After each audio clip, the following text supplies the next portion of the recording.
Good morning and welcome to this week's episode of the Last Night's Game podcast. I'm your host, Amy Butchon-Siegfried. And this week we are talking about the Masters, where some sports, they feel big. And then there's a Masters, which feels like you've stepped into a completely different world from your couch. The birds are chirping, Jim Nance's voice is lulling you into a nap if you're lucky. And it's not just golf, it's tradition, exclusivity, and rules that feel frozen in time. And we've got the most sought after merch items in sports, a dinner party that doubles as a legacy moment and costs more than a wedding, and rules that might get kicked out faster than you can say selfies. So here to talk all about Masters, also in his Masters green, Scott. Scott, welcome to the podcast. Hello, friends. We're here in our Masters green, just like the champion jacket. They will win if they win the Masters. So we're winning the Masters currently as it stands. So we're ready to, this is one of the most conversation starter golf tournament of the year, and maybe even sporting event, with all the traditions and rules and all the things that Augusta has, unlike Yes. any place in the world. Yes. And that's what I mean. This is one of our biggest podcasts of the years in terms of listeners, because people maybe love the Masters. Maybe they don't know that much about the Masters, but it's become this sort of activation, right? It's to the same grandeur of the Super Bowl, the Kentucky Derby, some of these huge sports events that only happen once a year. And I should have, if you're watching on YouTube, the green gear you've got, Last Night's Game store on Amazon. Go to our website, check it out, lastnightsgame.com. If you order now, it may make it in time for the Masters. So anyways, let's dive into the Masters, which, like we said, is just such an incredible few days of golf. And even if you don't like golf, like I said to you before this, like I'm so excited to record this podcast. I really have never watched golf until probably recently. Like the Masters was just a fun excuse to like get together and have cocktails on a Sunday. So it's really what it came down to. But there's so many fun things about the world of the Masters. So let's just dive right into it, where if you want to fire up a sports fan this week, talk about the Masters Gnome and why people are obsessed. So the Masters has this gnome that maybe you can tell us a little more about, because I believe this was maybe the last year he may be available, allegedly. Allegedly, I'm guessing based on the popularity that somehow they'll find a way to get another gnome. One of the great conversation starters around this tournament that has nothing to do with golf. So if you don't like golf and you're a gnome fanatic, this is for you. So they started creating these little gnomes for each year with a different theme. This year, when they announced it, like the internet exploded because it's a little gnome and it has an umbrella, but the umbrella is functionable, so he can put his umbrella up. Well, as the So gnome when might it need it. rains, yes, if you're outside all day like a gnome, wouldn't you want an umbrella? I would, especially if I lived in Georgia where it rains. Maybe Yes. in Vegas where he wouldn't need the quite a bit. And since you're not allowed No. to water your grass very often, he doesn't need it for the sprinklers. But Probably for sunshade though. that's true. We wouldn't want him to So burn. it's multifunctional. So this is like the most sought after, memorabilia piece, merch piece of all time. And despite what you might think based on like the prestige of the Masters, it's only $50, but you can only get it at the tournament. Hmm. It has people like the resale market, they're already predicting like $1,000 to get one if you Isn't can't that go to crazy? Augusta. So yes, it's definitely going to be a conversation piece for everyone. And like a weird badge of honor. I mean, there's definitely some Yeah, giveaways in sports that have that weird badge of honor. I feel like the Zamboni gravy boats were one of those things that previously has gone from like astronomical prices, but was like a giveaway. yeah, This yes. obviously you have to buy, but I mean, if you get a Zamboni gravy boat, we've had a few for Thanksgiving. That'll change your life. So Garden Gnome also. also can change your life. Guard your Yeah, garden. who Yeah. would have thought that the hottest item at the Masters isn't the ticket, it's actually the Garden Gnome. So if you Yes. know someone, have them buy one for you. Yes. And then hopefully, I don't even think you would even resell it. You have to keep that thing. I'd have to keep it. It would have to go in my Yeah. front yard. The dog would probably eat it though. That's why he has an umbrella. Now, maybe we don't watch that much golf or don't know that much about golf. You've probably heard about our next person we're going to talk about. So that golf go-to conversation starter with golf fans is what? Rory McIlroy, the Champions Dinner, and the Legacy. rewritten. So Rory won his first Masters last year, and that was the last tournament in his master or in his golf Grand Slam that he had just it had been avoiding him. It was elusive to him. It Uh, was just something he couldn't land. And last year he proved everyone wrong and made that happen. And now the sort of the narrative is like, wow, the pressure's off. Rory can go have a good time. yes, that was the elusive one, and every year the media narrative is Rory can't win the big one, he can't win the Masters, and that was such a hot topic that, eventually probably gets into your head, and I think it was more mental than anything. Obviously, he's an incredible golfer, so to overcome that mental hurdle was I mean, I think he even said it, he had a tough time, like, coming back to golf after that because it was such, like, a weight off his back, all this pressure, everyone telling him he can't win, and he finally did it. Probably the highlight of his career other than destroying the United States in the Ryder Cup, but the Masters is up there for sure. Well, and I mean, this was the thing, like, he had completed all 3 of the had won all the other 3 tournaments that are on Yes. that list long before he nailed Mhm. this down, so of course it's hard to come back. Like, imagine completing your career, your lifelong goal, and you're like, "Now what?" Now what? Yeah, I think was it a decade almost that he went from his It last was major win significant, to yeah. to this so, I mean, he's been around for a long time, the longevity is impressive, but for, 20 years, people tell you you can't do something, your brain will start to believe it. Right. Well, but he's the pressure's on this year because the winner from the previous year hosts the Champions Dinner the Tuesday night before Mhm. the Masters, and that is only attended by people who have won the Masters. And for fun fact, the green jackets that they wear at the dinner, they can only wear when they are at the course in Augusta. Rory can have it for the year. The Uh-huh. previous winner can have it for the whole year until the next winner. But they can only wear those green jackets that you see at Augusta when they're at Augusta. And so talk to me about this Champions Dinner because his is on record to be one of the most expensive ever. Yes, I'm sure creating this menu is probably as much pressure as hitting that winning putt on the 18th hole, like, you have to nail this menu, and you would think that, since you won, the Augusta would pay for it, but I it thought they did. comes I out didn't of realize. it comes out of the person's pocket who won, so, I mean, you have to, of course, be extravagant with the menu, but also realize that you have to pay for it. And I don't think Rory's too worried about it based on how much he's won. So he really went all out. I think as of now, it's the second most expensive Champions Dinner. So he's putting on a show for everyone.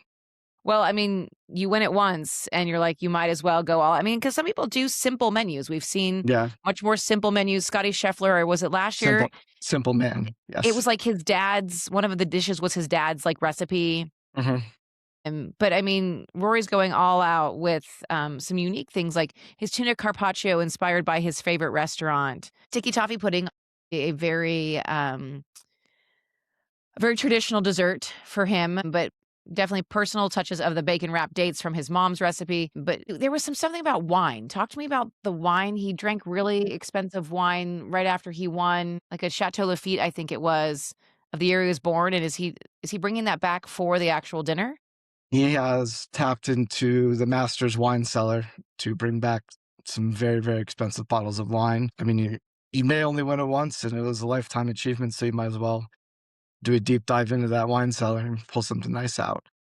I mean, why not? Like you said, Yeah, this may be the only time he has to celebrate and enjoy this. So like go I mean, technically the Masters could be paying for it because you did win some money from winning the Masters, so maybe we technically, just yes. call that a wash. Yeah, what, 4.5 million, I think it's up to. So, If he's spending $4.5 million on this dinner, well, we need to have bigger conversations, but yes. yes, yes. I guess the bragging rights too. Like my dinner was more expensive than yours to all the other champions. So I guess that's worth more than anything, really. And then you have a Scotty Scheffler who still, like, just recently got rid of his Yukon that he had that his dad bought him in what, college? I think so. College, high school? It was an old Yukon that he was still driving even after winning, like, $64 million in prize money in a Yeah, year. setting the record. Yeah, Right, setting so the he's record for probably prize like, money. "Go ahead, Rory, make yours expensive. I don't really care." He has no clue, doesn't care. And I No, think doesn't care. if I'm not mistaken, they bought that Yukon because their car broke down on the way to Augusta, like when Mhm. they went to go watch it and they had to buy it there. And now Jim Nance bought it. Jim Nance, the famed announcer for the Masters, has rights to that Yukon. I think it was a charity event, so It was, you're right. I do remember the story from last year, yeah, it was a charity event that Jim Nantz bought it, because he just loves Scotty Scheffler, yeah, I can't and let that thing get into the wrong hands. no, you cannot. We gotta use that for good, not evil. No, no traffic violations that could maybe get you Or arrested. like a monster truck race at the Yeah. end. Question is, who's the favorite for this year? I think going into it, probably Scotty Scheffler. Okay. He was defending before Roy took over, so not much pressure on him. I think the pressure's off a lot of these guys now. They've already won. They've done so much. So I think Scotty, I think Rory's back up there again. Mhm. Of course, we won't have Is Tiger. We Oberg will up not there have somewhere? Tiger, unfortunately. I'm sorry? Yeah, I mean, I was gonna say Oberg, I think, is up there somewhere. I thought I saw, um, Ludwig, just yeah, keep it in the European household. so if you're watching, yeah, if you're watching golf and you see an Aberg, that's actually Oberg, Yes, not Aberg. Just so in case, a little tidbit for you so you feel like you're in the there know. you go. Let's talk Tiger super quickly. I don't wanna Okay. belabor it, but Yeah. obviously he had another car incident. We should Mhm. probably just get Tiger a driver. Yes. But so we had another car incident. He is what I saw has been given permission to leave the US to obtain treatment and care Yes. for some of his struggles. Whatever he's doing. And I think the judge granted it because of lack of privacy in the United States, he cited, because everything he does is obviously a news story. Take time, get away, and maybe only driving you should be doing is on the golf course with his That's clubs. that seems logical. Yes. So we will miss him at this year's Masters, and we're hoping to Mhm. see him play a little bit. But alas, we won't. But if we don't have a Tiger or to cheer for, who are you cheering for this week if you don't have a team or a player to cheer for? Cheer for the cheapest concessions in sports. This one, it always blows my mind. The Masters is such a coveted ticket, and to get to play on or even go to anything in Augusta is also highly coveted. But yet, the concessions are ridiculously cheap, like the cheapest in sports. Much cheaper than Rory's Champions Dinner menu, It's that's true. for sure. If inflation has not hit Augusta, they've not embraced technology or inflation whatsoever. So they're kind of in their own little time capsule, if you will. So you got like the famed pimento cheese sandwich is only like $1.50. Egg salad sandwich, $1.50. Sandwiches is $3. Beers are $6, which that's stunning. Because if you've gone to a sporting event recently, especially in Las Vegas, six Oh my dollars. That gosh. yeah, you're looking at $20 a drink. So $6, you can have a good time. I feel like when we went to one of the Knights games, like a Mhm. double tequila soda just so you don't have to come back up was like $40. I think it was way more than that, probably. Yeah. But still, but I mean, like, you're like, this is one drink and I got a big one so I don't have to come back. But also, I'm sorry, I didn't realize I needed to donate a kidney for a Yes. drink. Yeah. For sure, maybe second born child, you have to sacrifice. Good thing I only have one. Not at Augusta. And also their concession stands like are extremely efficient. So it's like they have it down to a science. It's like the most well-run business in the world. So you're not waiting in an hour line and miss all the golf. Yeah. I mean, that's really the thing, right? Well, you imagine too, like just if you can crank out the volume, Mhm. those $1.50 Exactly. pimento cheese sandwiches add up. And I'm sure they still make money on them. There's still a margin, Yeah. but Yeah. no, you can't be waiting in line for beers. No. That's no fun. Not when Rory's out there. So you mentioned that they're kind of stuck in a time capsule, and obviously with the prices, but talk to me what else you mean by that. Yeah, it's kind of like jumping into a portal back to before cell phones and video cameras and everyone on the internet. They do not allow phones, smartwatches, any technology device of any sort on the course. So it's kind of a nice, refreshing getaway probably for these people. I'm going to Augusta, don't bother me. Right. Well, it's really interesting because we've been to quite a few PGA tournaments where they're like, "Oh, Yeah, no phones," but you but stick them in your everyone's, sock or something and you get through, and then everybody inside's on their phones. But you will legitimately get thrown out of the Masters if you have your phone. yes, if they catch you trying to sneak a selfie or something on the course, Mhm. you're going to get thrown out, most likely banned from ever coming back. So they take things very seriously. They have these incredible traditions and they stick by them. They don't care. If you don't want to show up, don't. They don't. If you Yeah, can't let your day go for the day, let your work go for the day, then too stay bad. home, sit on the Yep. couch. Yeah, and there was a couple years ago, and they probably still every year they have a list of things you're not allowed to yell. Mhm. Like you can cheer, but you're not allowed to heckle, you're not allowed to yell. Like remember when Dilly Dilly was really big for Bud Light? Oh, yeah, A couple still years ago, is. that was outlawed at the Masters, you couldn't yell that. Yeah, so no yelling in the backswings of any sort or right after they hit it or you're out. You just disappear into the beautiful trees and never They come want a back. peace they want a peaceful environment. They want the Yes. azaleas and the birds chirping, which also happens to be fake. Yes. No phones, no birds either. So you Yeah, wanna the g melodic the melodic bird sounds you're gonna hear behind Jim Nance's melodic voice are, piped in by the TV. So they're not necessarily thousands of birds just gleefully chirping during the tournament the whole time.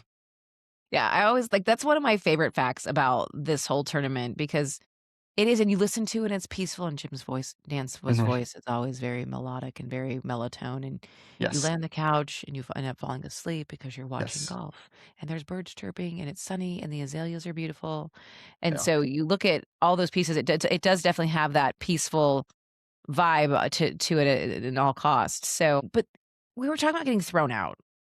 Mhm. I wanna go back to that for a second because you have a story about someone stealing sand that I Yeah, wanna someone hear. tried I don't know the story. um, uh, someone tried to take sand out of like the bunker, which is the sandy part in the golf course where you don't want to be if you're a Mhm. golfer. He tried to put it in a cup and steal it, and obviously all eyes are on the course, so you're not getting away with that whatsoever. So I think he got kicked out, and most likely will never be allowed back in. Yeah, I mean, that it's not worth it at that point. No, like Like, maybe pick up a grain of sand, but not a cupful. no cupfuls. Yeah, that's when you get You've pushed it gluttonous too and far. you get caught. Yeah. So if someone tries to sell you sand from the bunker at Augusta on the internet, do not buy it because it's not real. It's not real, they're full of yep, all the Yeah. things. But if it's a gnome with a functional umbrella, please Yes. purchase immediately. Let us know about Yes. this. Absolutely. I think we need to find one of these. Do we know anyone going to the Masters? Like, I feel like I need one of We're these. we're working on it. Okay. So maybe if you see a gnome in the background of a podcast in the future, it's possible that Is it like if like Buckingham Palace, if the flag is up, the queen is there? So maybe kind if, of like, the umbrella's up, the gnome is Scott's home. home or he's recording or something. Yes, I the think gnome is home. this seems logical to me. Yes. Now, is there anything before we wrap up this fabulous favorite Masters podcast? Anything you want to share with us that I completely missed on our notes? There's a new revelation maybe a year or two ago that maybe information that shouldn't have gotten out that was top secret that Keegan Bradley ended up sharing that there's secret bathrooms kind of hidden in the trees and the woods of the golf course for these golfers to use the bathroom during the round. So if you see someone sneak off into the trees, they're going to use the secret bathrooms. So they're like so hidden that you can't see them. No, and I'm pretty sure because they're so good at every angle at the Masters that they'll never have like it in the camera view. You know what I'm picturing right now? Like a Keebler elf tree that's got a bathroom in it. Like pull the branch and the door opens. Do you get to look like the cookies from the Keebler elf on the way out? I mean, that'd be a nice treat, wouldn't it? But you better wash your hands. Yeah, so keep your eye on the 11th tee and walking down the 13th hole to the left. That's kind of where Okay. these guys are. You'll never Okay. see it on camera because Augusta, they control The the way views. they shoot the tournament and like every angle they have is just immaculate. So I'm gonna you'll put you on the probably never spot see really it. quickly with Uh like our 2 minutes left. oh. Okay. Give me a couple of golf terms, right? You talked about the tee, you Mhm. talked about like fairway. Give me some of the key terms that maybe people don't know about golf that would be critical. And I can come up with some if you can't, but let's start off with the Let's start where it starts. The tee right. box. That's where they tee off, where they hit their first shot, which is typically going to be, a long drive, trying to get as close as you can to the hole. So that's basically the starting line, if you will. If And you they want to talk all racing terms, that's where it that's right. starts. Okay, so they all Yeah. hit from the same tee and they're using a driver, most likely on a Most likely, longer hole. yes. Okay. So it's just the bigger club with the fatter head.